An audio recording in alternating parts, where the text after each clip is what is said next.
Well, Canada always existed long before there were English or French settlers here, for one thing. And we cannot forget First Nations or Indigenous peoples, first of all. So we want to talk about founding peoples. They are the first founders, the First Nations, and so on. And then Europeans started arriving. But right along with the Europeans, there were Africans immediately. Because we know that, for instance, a translator who arrived with Samuel Champlain, 1605, was in fact black.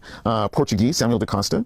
And so if you want to date the founding of New France or Quebec, for that matter, to 1605, you got to add a black person in there as well.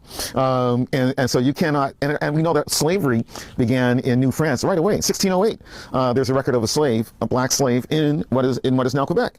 So you can't even in Quebec, you can't even talk about we're Pure Land and we're Quebecois de souche, where we have the roots going way back and pretend that can only apply to white Quebecois of Francophone descent. Absolutely not. You got to include some black people in there too, because they were there right along with the Europeans as slaves, for crying out, helping to construct New France. So to come back to the Nova Scotian story, Samuel da Costa actually arrived in Nova Scotia 1605, along with Champlain and Port Royal, et cetera, Annapolis Royal today.